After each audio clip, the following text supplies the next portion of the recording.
Com esta prece, com a permissão dos bons espíritos, mentores da nossa casa, nós abrimos a reunião da noite de hoje, um voto de paz para os que se encontram em aflição.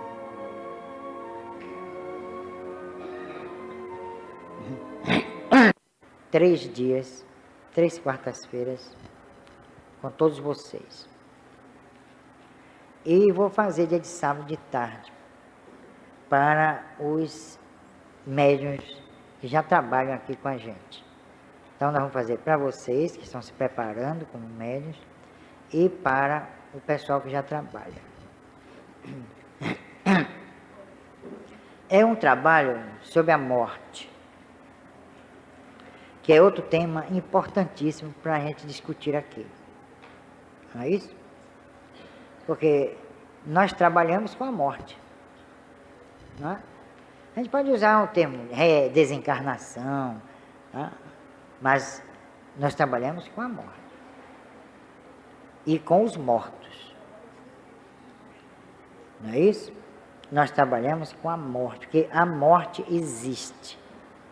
E a morte não existe. Não é? Ela existe. E nós vamos tratar aqui da morte. É um retrospecto histórico sobre a morte. Desde da época pré-histórica até o nosso tempo. Mas é focalizando a morte não como um fenômeno em si mesmo, mas dentro de uma perspectiva antropológica, sociológica, ética, jurídica e espiritual. Então vai ser um trabalho abrangente. Estudar, por exemplo, a morte na pré-histórica, história, é interessantíssimo trabalho.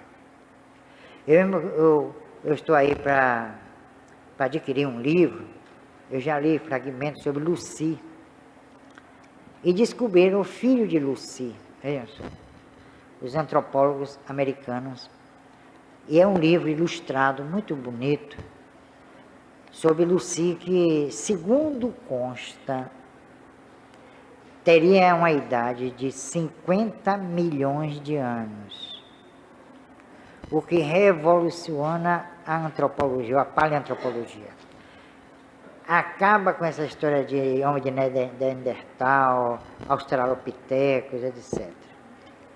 É uma revisão na paleantropologia a descoberta de Lucy. Então eu vou fazer o trabalho da morte ligado também ao processo evolutivo, então eu disse, ao processo antropológico e sociológico. Então, a partir da pré-história nós vamos fazer esse trabalho. Agora só tem um detalhe, é que todo o trabalho vai ser ilustrado. Serão umas 200 transparências, talvez até mais, contando toda essa trajetória através do tempo, do homem e a morte, do homem e o morrer, e do que ele fez com a morte. Porque o homem utiliza a morte para punir, castigar, não é? Conquistar. Serve também para dar vazão aos seus instintos perversos. Nessas transparências tem um grupo, pelo menos de umas 20 transparências, contando a chacina que os espanhóis fizeram na América Espanhola. Mas são mortes terríveis. Falam muito da Inquisição, mas muita gente não sabe. O que eles pegavam as crianças indígenas no México, no Peru, na América Central. Eles pegavam as crianças indígenas, matavam, degolavam e jogavam para os cachorros. Quer dizer, não eram conquistadores, eram homens, eram monstros. Eles ficavam apostando quem degolava mais rápido uma pessoa. Isso os soldados espanhóis, em nome de Deus, iam com a cruz assim na frente. Eles também apostavam quem dividia um homem ao meio, com uma só machadada. O cara vivo é o homem usando a morte para dar vazão aos seus instintos perversos. Aliás, a morte ao longo do tempo é um estudo, minha gente, para mim. A mim me parece extraordinário, que revela a perversidade humana. Ele usa a morte como instrumento dos seus instintos vis. Hein? Não mudou nada. Quem foi que disse que mudou? Não, porque uma vez a pessoa disse, mas você não acha que houve uma evolução? Olha, deve ter havido uma evolução. O homem desenvolveu sua inteligência. E está utilizando essa inteligência para o mal. Olha, sinceramente, eu estou fazendo esse trabalho, mas eu estou sentindo assim uma força, entendeu? Incrível, os espíritos estão mesmo ali comigo. Nós vamos até a pesquisa hoje em torno da guerra bacteriológica. E muitas doenças estranhas espalhadas pelo mundo vêm de laboratórios. Os vírus, bactérias, etc. Sabendo dessa? E tem agora a última palavra em bomba, a bomba de nêutrons. Ela é jogada numa cidade, os edifícios ficam incólumes. Mas acontece que a população morre dizimada pela radiação. E morre aos poucos. Contrai, por exemplo, leucemia aceleradamente. Esse é o homem do século XXI. Então a gente olha para trás, vê os bárbaros, os espanhóis na América Espanhola, os próprios portugueses, na África, o nazismo, Vietnã. Olha, é uma história macabra. É terrível. Agora, tudo ilustrado. Agora, por que isso? Será que eu estou querendo impressionar, meter medo? Não. Ele está mostrando o lado obscuro do homem. Que apesar dos milênios e apesar de Jesus, ele não se modificou. Ele continua a perpetrar os mesmos atos terríveis, horrorosos, como fazia no passado. A Idade Média, como os servos sofriam na mão dos senhores feudais. Mas são coisas assim que há momentos que eu paro um pouquinho para fazer uma reflexão, eu digo, meu Deus, será que essa humanidade não tem jeito? Será que vai ficar o tempo todo assim, nesse estado miserável de perversidade, de maldade? Então são fatos terríveis, chacinas. E inclusive eu vou ilustrar uma parte do livro que vocês que vão se inscrever no seminário vão receber. E eu vou começar logo com Deus, que foi um genocida, o Deus bíblico, e que matou mais do que Hitler. Parece um absurdo o que eu estou dizendo, mas está lá no Velho Testamento. Está lá, está todo mundo vendo. Então, o próprio Deus usa a morte para castigar o homem. Que Deus é esse? Será que a morte deve ser encarada sob esse aspecto? Então, vou fazer muito questionamento. Vão ser mais de 200 transparências. E nós vamos debater, não sei nem se 3 sábados ou 3 quartas-feiras vão ser suficientes. Que nós vamos debater isso à luz da doutrina espírita. Até que ponto o homem se libertou dos seus instintos bestiais? Até que ponto ele se livrou dessa ânsia, dessa gana de matar? Vocês veem hoje, dentro da sociedade brasileira, os assaltantes, eles não se conformam em levar o carro do indivíduo, o anel, o relógio, o dinheiro. Eles matam sem necessidade. Eu não sei, não. Eu não acho isso, não, sabe? Se então os assaltantes estão cumprindo a justiça de Deus, porque é um absurdo. Então os assaltantes são necessários.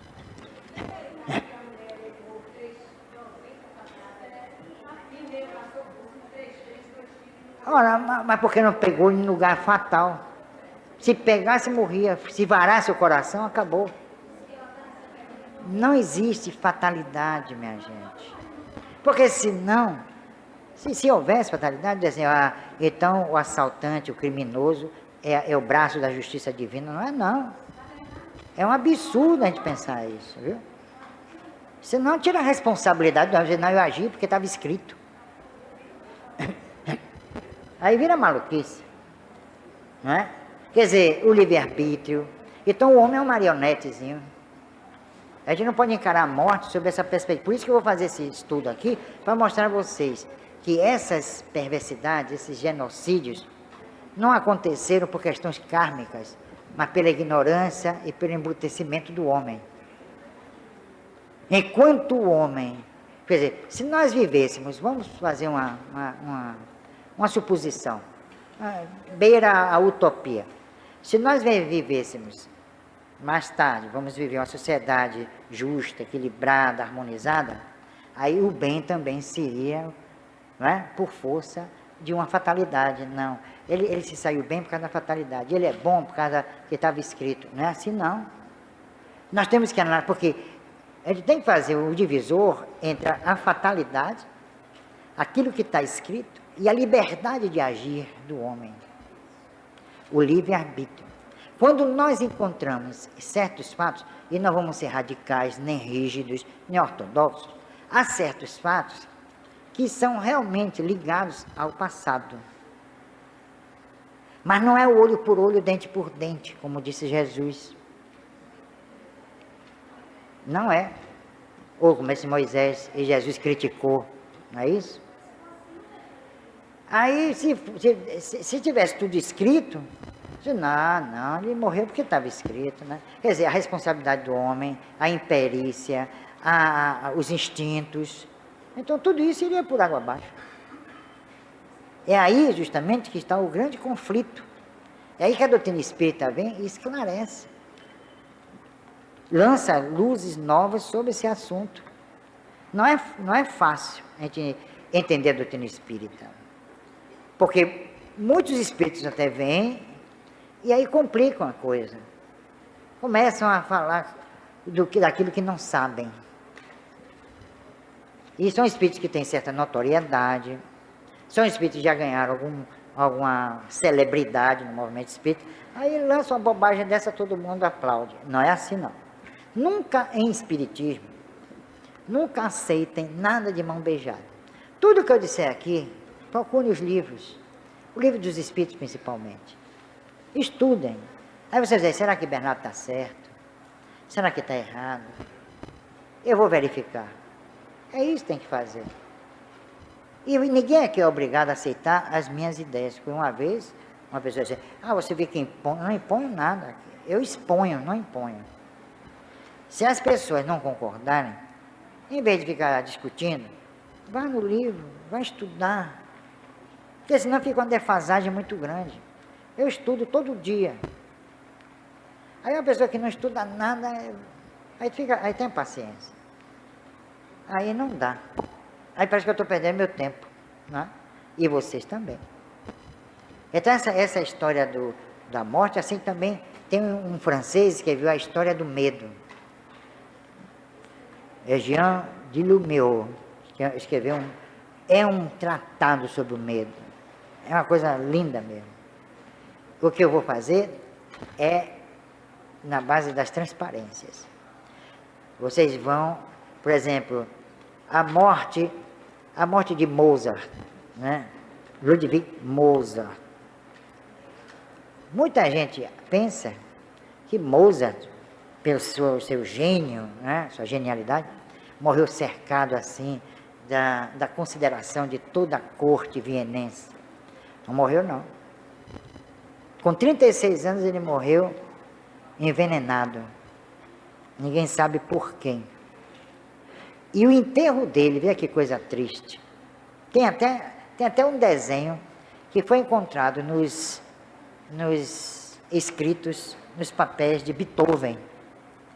Um desenho, um coche, o sujeito guiando o coche, o caixão atrás, e um cachorro sarnento, com a cabeça baixa. O único que acompanhou Mozart ao túmulo foi um cachorro doente da rua.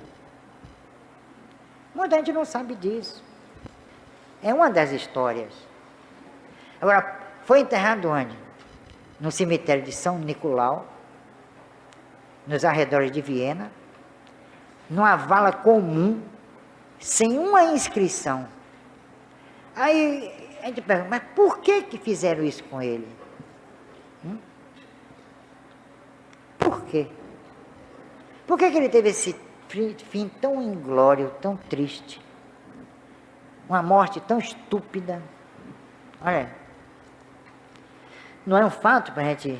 Estava escrito isso. Aquilo ali é uma...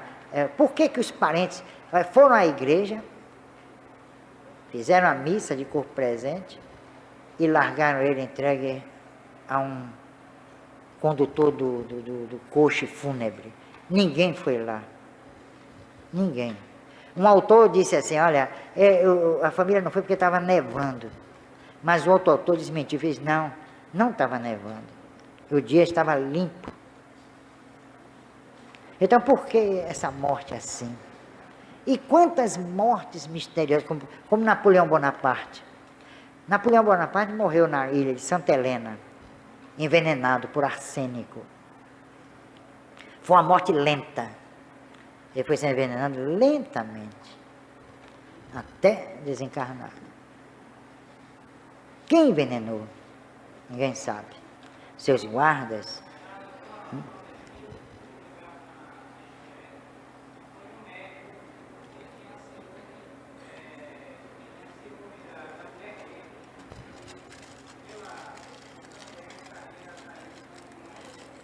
Mas acontece que... eu vi a revista Veja, mas a fonte em que a revista Veja se baseou não é fidedigna. Eu tenho um relato de um oficial que estava na ilha de Santa Helena e percebeu o envenenamento, mas não disse nada com medo de ser punido. Aí é que está. Inventaram essa história assim meio romanceada, mas na verdade, a verdade é bem outra.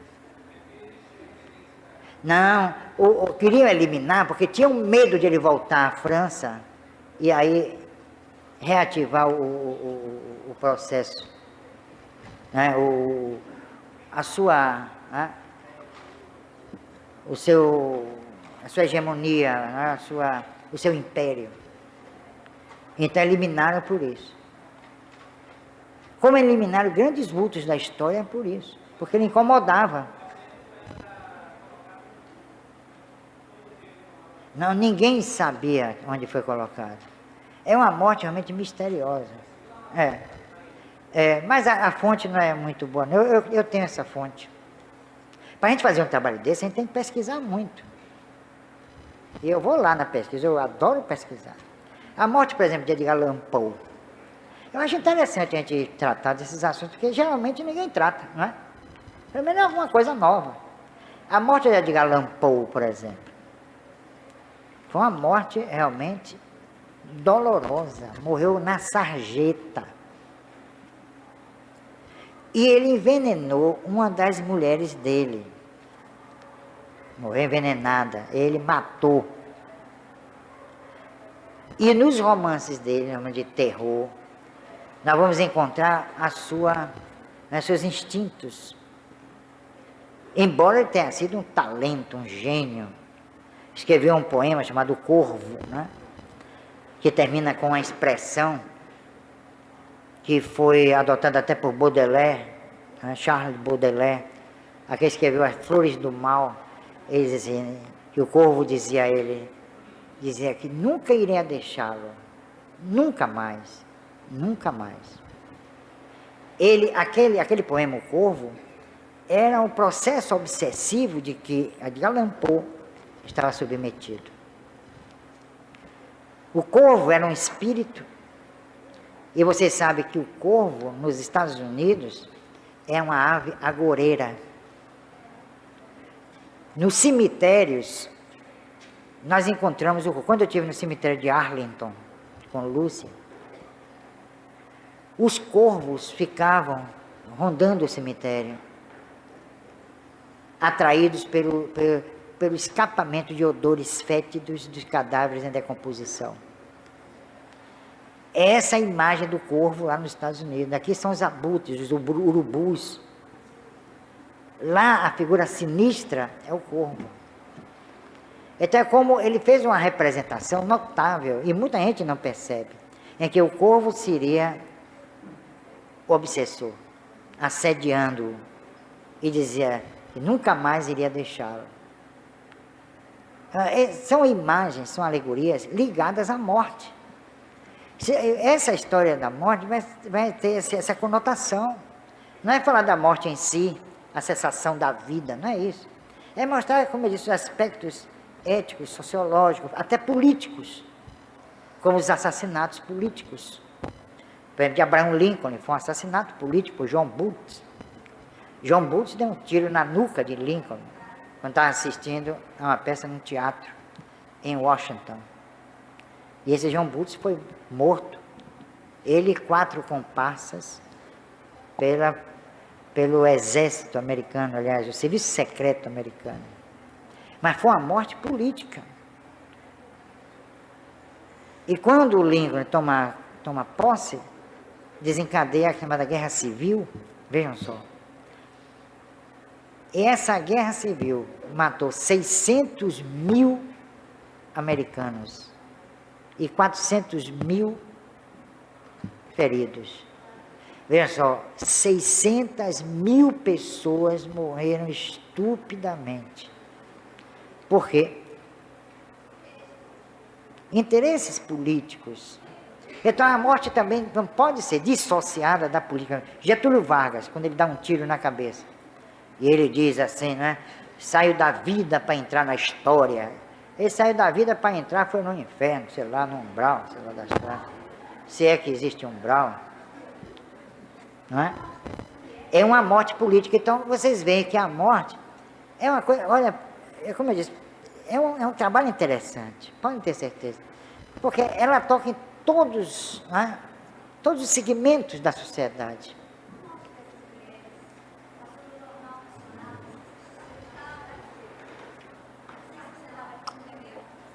Uhum. A morte. Ah, sim. É isso mesmo. Mas é da própria cultura. Aí é que a gente tem que estudar os aspectos sociológicos, antropológicos. Na Índia, quando uma jovem fica viúva, se ela dentro de um período não encontra outro homem, ela é levada à fogueira.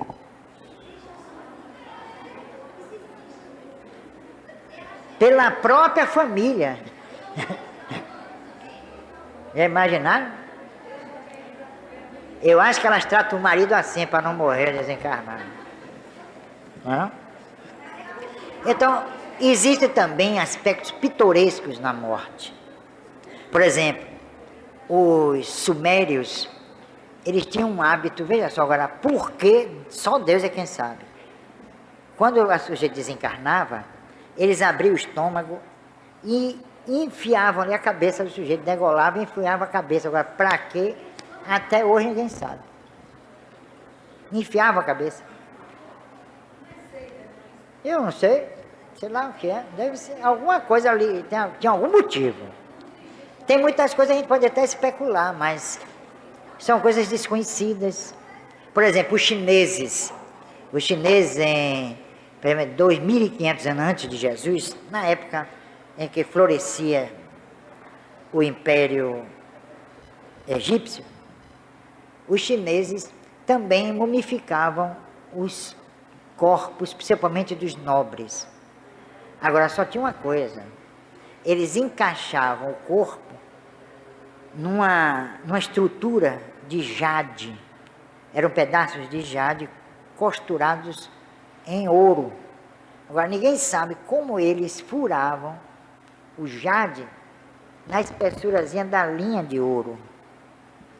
Foram encontradas várias múmias assim. Agora, muito mais bem conservadas do que as dos egípcios. Tá vendo? É uma característica. A morte tem uma história, olha, a morte tem uma história até certo ponto belíssima. Não é? É uma coisa linda. Em Cartago, por exemplo, quando morria um rei, ou um príncipe, né? Todas as mulheres eram enterradas vivas. É lindo. Não é lindo? É um espetáculo.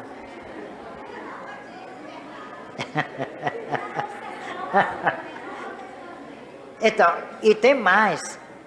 Os escravos também. E os cavalos. Porque, veja, a ideia, embora sejam civilizações florescentes, maravilhosas, mas a ideia de mundo espiritual era muito tacanha, não é? Era muito acanhada, até estúpida. Mas é isso. Eu disse que a morte tem certos aspectos belos, porque tem mesmo. Vocês já imaginaram encontrar uma múmia de jade faiscando, né, cheia de fios de ouro? É uma coisa bonita, não é? É uma obra de arte. Porque existe a arte funerária. Vocês já foram no Campo Santo? Já foram? Aquilo chama arte funerária. Os gregos faziam esse trabalho, os romanos também, a arte funerária é linda. Cheguei lá no cemitério, no Père Lachaise mesmo, quando eu estive lá, a arte funerária é um... Tanto que o Dolmen de Kardec é um túmulo celta, da época, quer dizer, dos druidas, pertencente aos druidas, porque os druidas eram uma casta dentro do povo celta, não era um povo. O Dolmen de Kardec é lindo, você já viu, é um bloco de não sei quantas toneladas, sustentado por 4 colunas, é em pedra bruta, em granito bruto. É lindo o túmulo de Kardec. Olha aí a beleza e a morte. Existe uma estética dentro do processo, dentro da arte funerária. É verdade.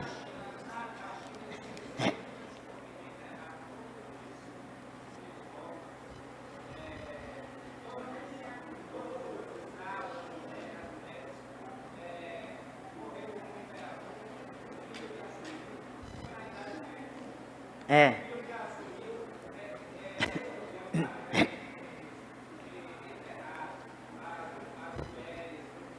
Eles têm esse costume. Estátuas eram em terracota.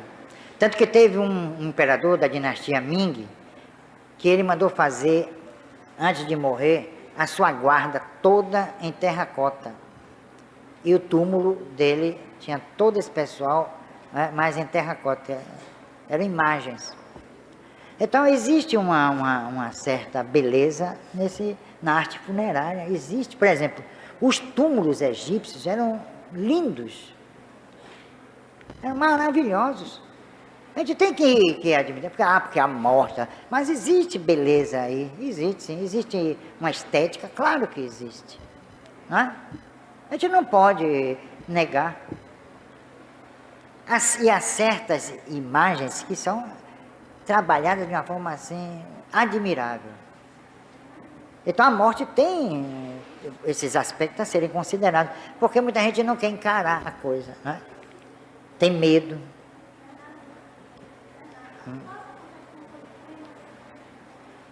A cremação,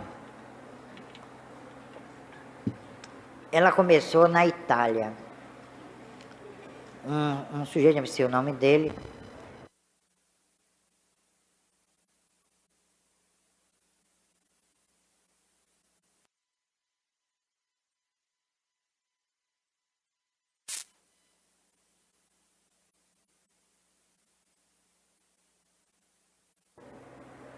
mas em certas culturas já se admitia, como na Índia, se admite a cremação, em outras culturas. Mas na Itália causou a maior sensação, por quê? Porque o sepultamento sempre se fez, né, de uma forma, sempre inumava o corpo na terra, ou no chão de uma igreja, em qualquer lugar. E aí, essa cremação causou espécie. Aqui no Brasil, né, atualmente, se está se falando muito em cremação de cadáveres, né? Diz que é questão até mais de higiene. Houve até um debate entre os que optavam pela cremação e outros pela inumação, chama, né? Já houve um debate, principalmente em nível de higiene de espaço nos cemitérios. Mas acontece que a morte também é uma indústria. Não é? Se adotar a cremação, muita gente vai ficar desempregada. Não é? Tem um aspecto econômico da morte. Não é? Repare como o desdobramento desse... Aí, resultado, se faz a cremação. Eu contei aqui o caso de minha irmã, acho que muita gente já conhece. Ela pediu para ser cremada, tudo direitinho, e o corpo foi cremado, e depois ela voltou, e incorporou na própria filha, e no dia, lá na saúde, tinha 40 pessoas na sala, todos sentiram o cheiro forte de carne queimada que vinha da médium, a filha dela. E quando eu cheguei junto, ela falou assim, gritando, e de dentro dela, da médium, saiu um odor fortíssimo de carne queimada. Bom, é arriscado porque não é questão que o espírito esteja ali perto do corpo, mas existe uma ligação psíquica. Olha, tem um livro, é um livro bom, é psicografado, mas é bom. É de Otília Gonçalves, Além da Morte. Foi escrito por Divaldo Franco, psicografado. Ela trabalhava na Mansão do Caminho, dirigia uma reunião, e aí desencarnou. E quando levaram seu corpo à sepultura, ela conta, levou vários dias, presa aos seus despojos carnais, sentindo como que se os vermes estivessem comendo seu... Ela ficou na situação aflitiva, desesperada, não teve nem cabeça, vamos dizer assim, né, figurativamente, para orar, entrou em pânico, entrou em desespero. Depois foi que Liebe, que é a mentora dela e tal, conseguiu resgatá-la. Então você vê que uma pessoa com morte natural sofre, avalia a cremação e o transplante. O problema do transplante devia ser mais detalhadamente analisado, principalmente pelos espíritas. Hein? Não estou ouvindo.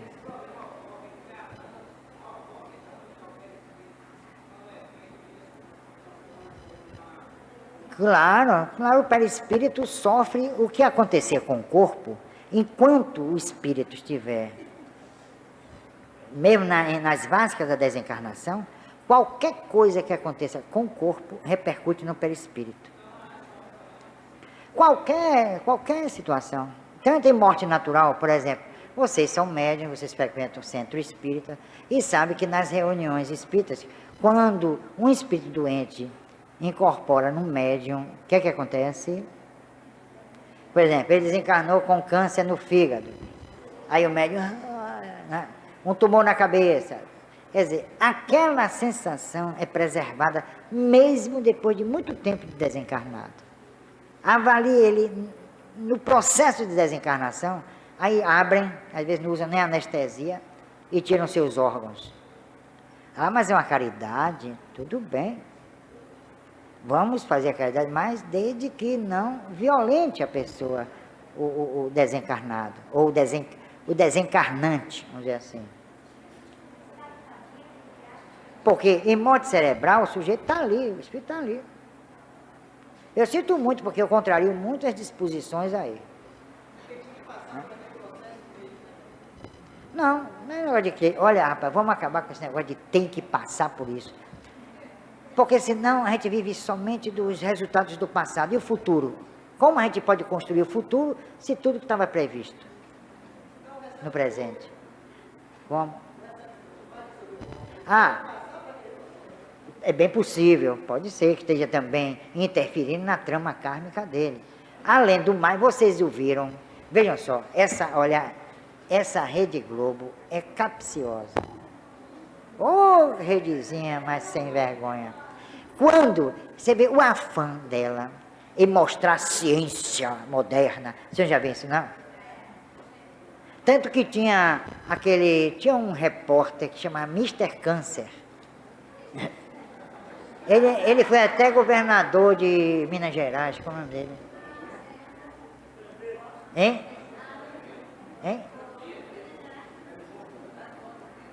Não, ele foi repórter da Globo. Todo domingo ele falava que o câncer estava superado, que não sei o que lá, hein? Hélio Costa, chamava Mr. Câncer ele. Então vocês viram na Rede Globo aquela ênfase no negócio do transplante de mão, não viram? Não falaram mais. Por quê? Porque a mão, houve uma rejeição terrível do organismo e aí teve que tirar a mão novamente. Tiraram. Cortaram. Você imaginou a gente com a mão de outra pessoa? Daqui a pouco a mão vem para pegar a gente, né? E aí fica gargalhando. Isso é filme americano também, viu?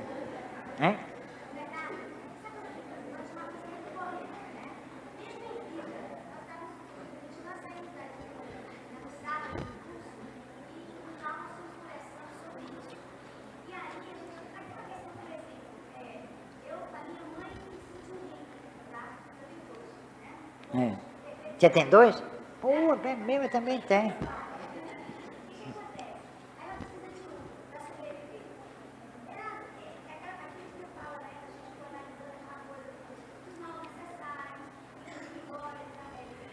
Não, claro.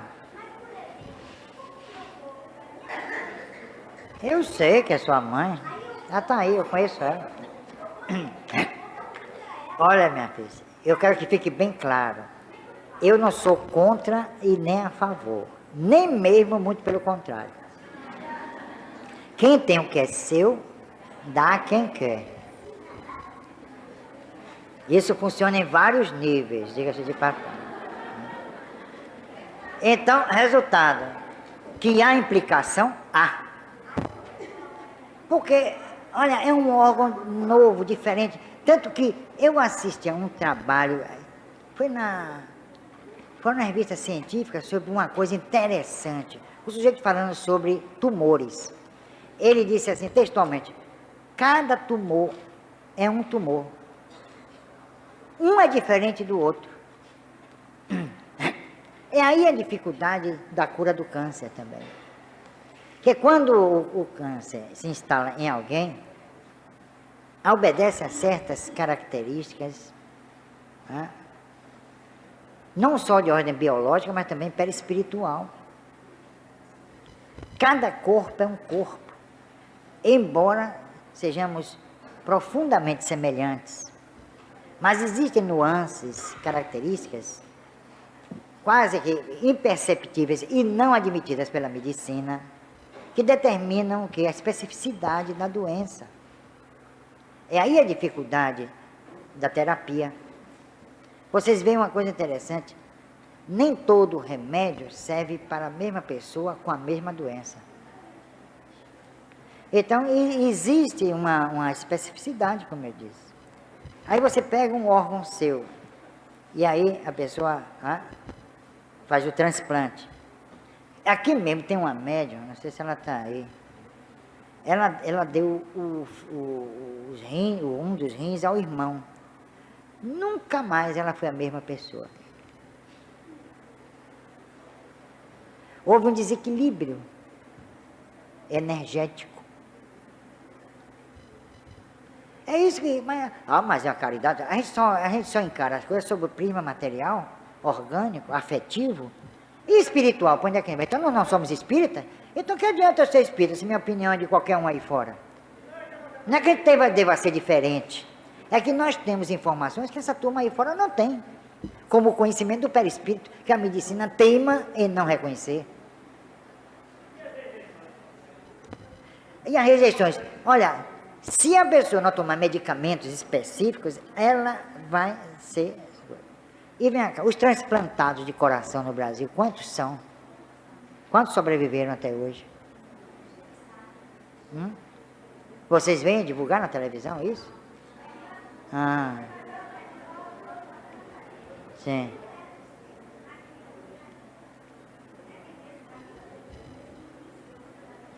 Eu não posso dar porque eu sou diabético. Eu não posso dar nada, não, eu não daria. Não. Eu não, porque não é, aqui olha minha gente, não é pimenta nos olhos dos outros, é refresco não. Eu quando assumo uma posição, por isso que dizem que eu sou radical, não sou não, eu sou coerente. Eu não, mesmo que olha, nem sangue eu posso doar. Eu acho que os espíritos já me prepararam para isso. Porque nem sangue, olha, tanto que meu próprio neto me chama de sobremesa de vampiro. Porque o sangue é doce. Né?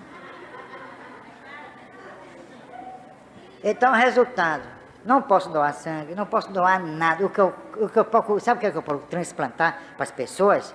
É o esclarecimento, é a doutrina espírita, é o maior transplante que a gente pode fazer. Não é? Não. Olha, minha gente, aí vem a história da morte, a história da morte. Você quer prolongar a vida da pessoa? Muito bem, é justo, muito justo, justíssimo, não é? Não é isso? Mas, e a nossa convicção imortalista? Será que não pesa nada nessa balança?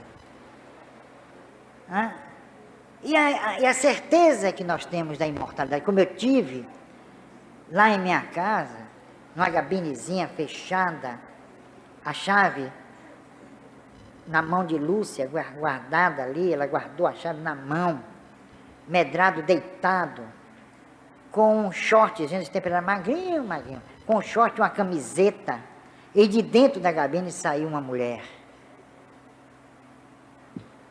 toda vestida de branco, se dirigiu, a primeira materialização se dirigiu a mim e me carregou como se fosse uma pena, eu estava assim sentado, e conversou comigo. Então, eu tenho uma convicção imortalista que me permite sustentar certas convicções. Certo? Já vocês não têm. Isso não estabelece uma defasagem, nem eu sou melhor do que nem... Não é isso. Mas eu tive essa oportunidade. Deus tem me dado oportunidades maravilhosas, como a de estar, por exemplo, com vocês. Dá uma puxadinha, não faz mal.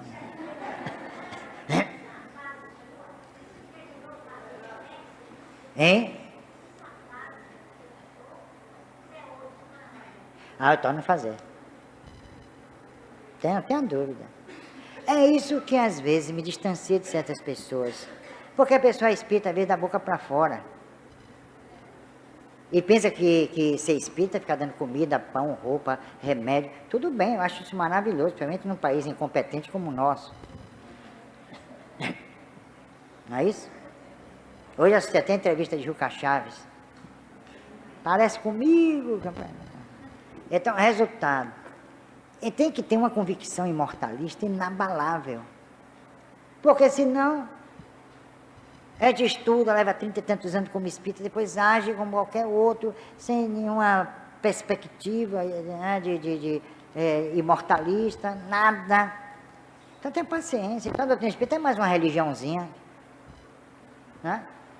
É por isso que eu perguntei aos promotores do Congresso Espírita da Bahia, que vai realizar agora, na Semana Santa, eu digo, qual o objetivo do Congresso?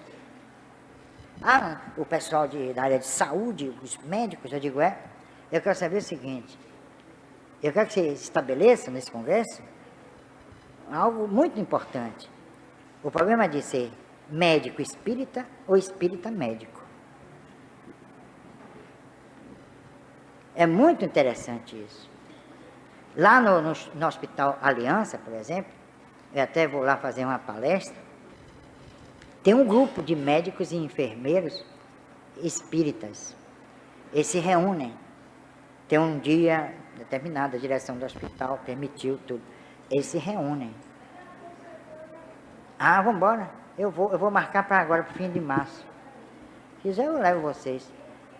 Eu vou até mandar uns livros para eles, porque eles estão lendo assim, romance, Nosso Lar, essas coisas. Então eu vou mandar. Eu vou mandar uns livros científicos a eles, entendeu? Prova científica da sobrevivência e tal, que são nível superior, né? Aí, resultado, eles se reúnem, tudo bem, são espíritas, maravilhoso. Mas até quando e como eles podem ser espírita na sua atividade profissional? É aí que está a dificuldade.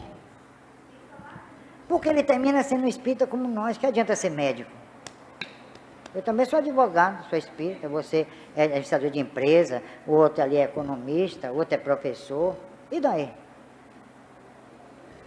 Eu quero ver ser espírita dentro de um hospital. Agir como espírita. Eu já vi muita gente se dar mal. Já vi gente ser posta para fora do hospital. Tá bom? Ser posta para fora do hospital por quê? Foi flagrada dando passe num doente.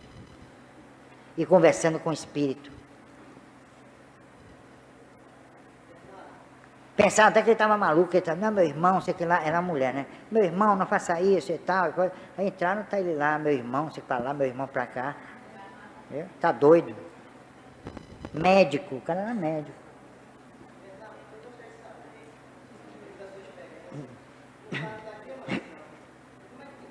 Você está preocupado com a queimação, é?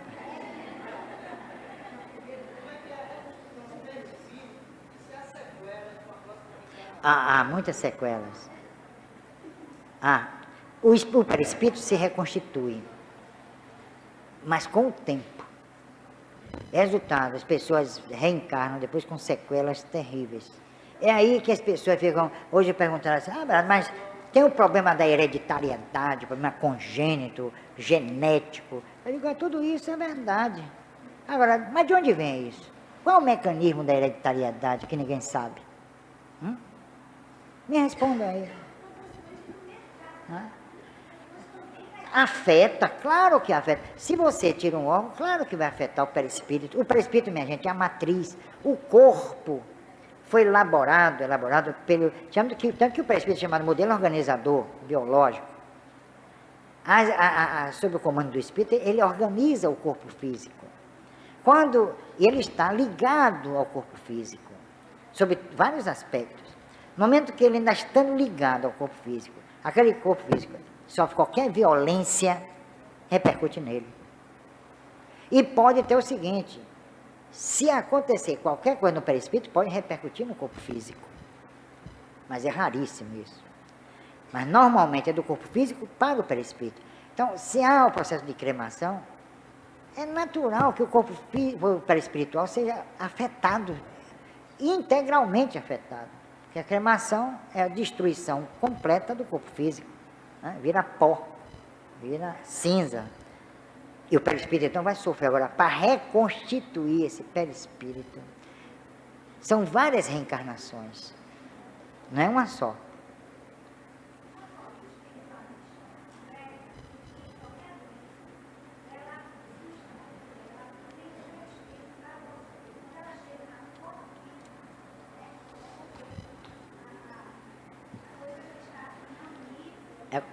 É se não fosse um expurgo, né?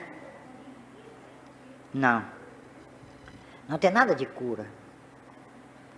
Toda doença tem um fundo moral. Por isso que Jesus disse radicalmente, ninguém sai daqui até que pague o último ceitil. Toda doença tem um fundo eminentemente moral. E esse processo começa na nossa estada no mundo animal. Você vê que os animais são testados em laboratórios, né? Com certos medicamentos, não é isso?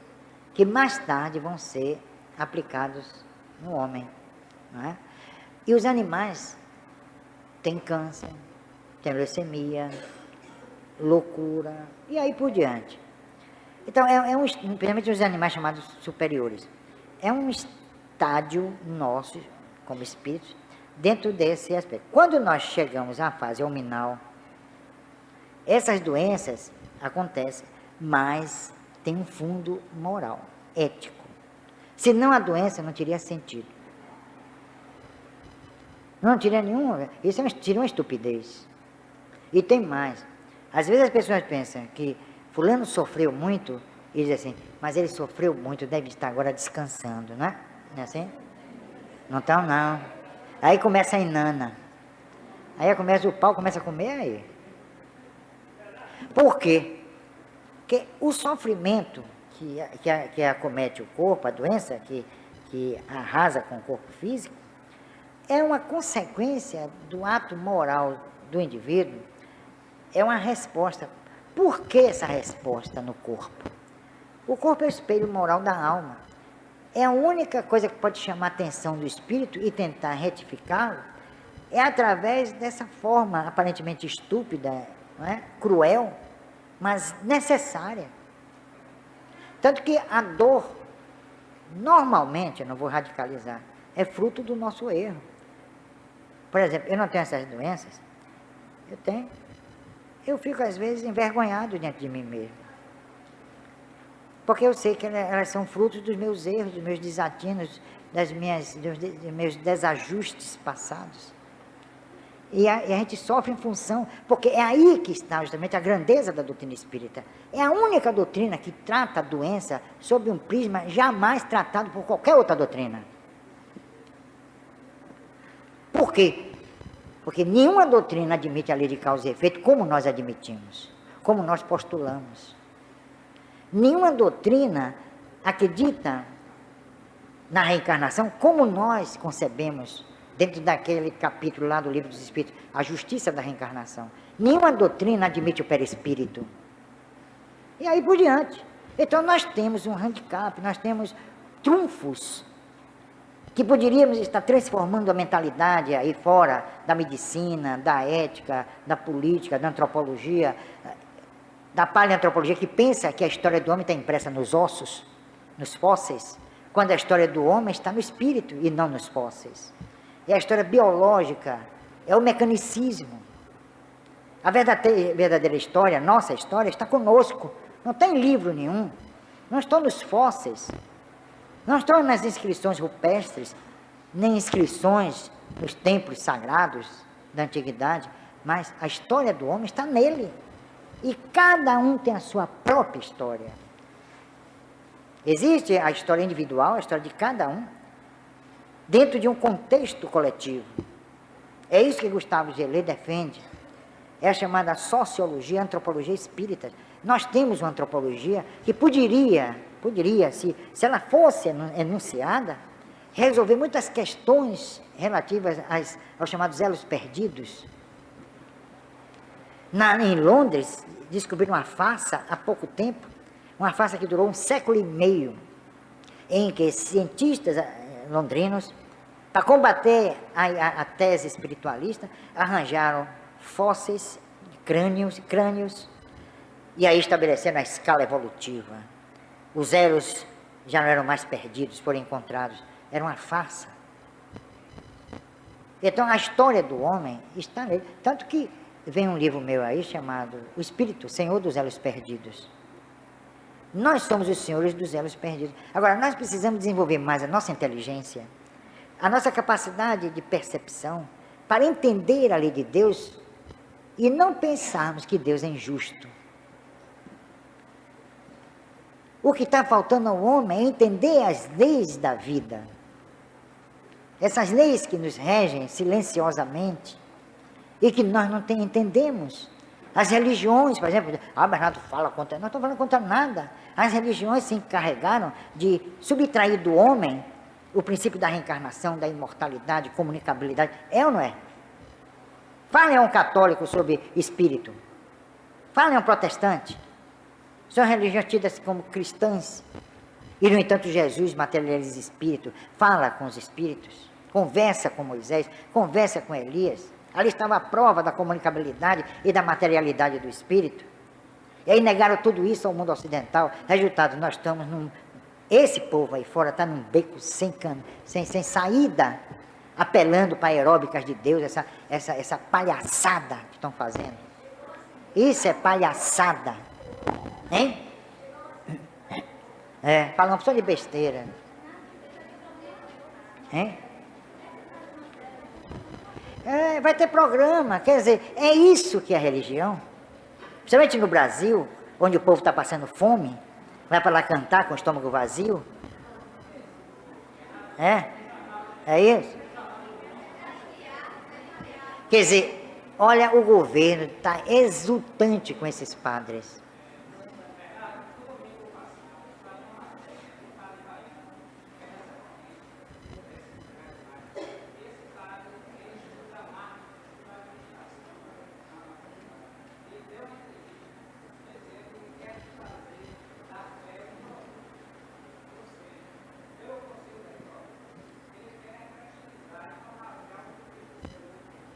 É isso mesmo. Mas isso aí eles vêm fazendo desde a Idade Média até antes. Agora, nosso querido amigo Medrado, eu li no jornal, à tarde de domingo, por isso que eu vou dizer aqui, já que botou no jornal, é público, né? Daqui a pouco vão dizer que eu estou falando mal do nosso amigo. Em que ele ia cantar músicas espíritas em ritmo de axé.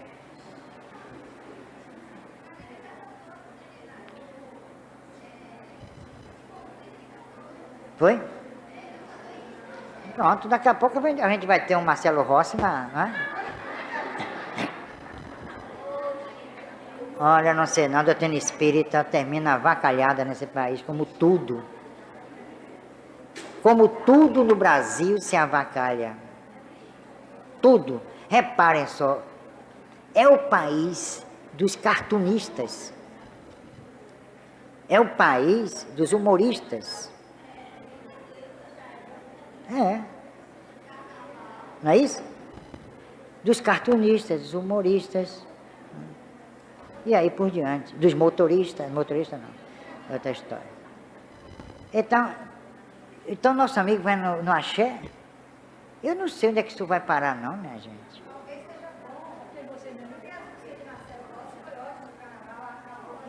Foi, acalmou todo mundo. Um dia desse eu vou botar aqui para acalmar os obsessores. Eu acho o seguinte, estão ridicularizando a religião, estão ridicularizando o espiritismo, e enquanto eu tiver vez e voz, eu vou ser contra isso. Seja lá quem for, doa em quem doer.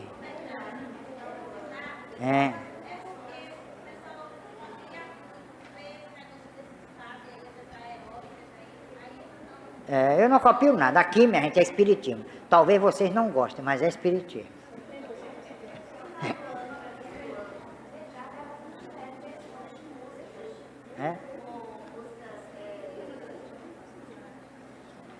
De axé?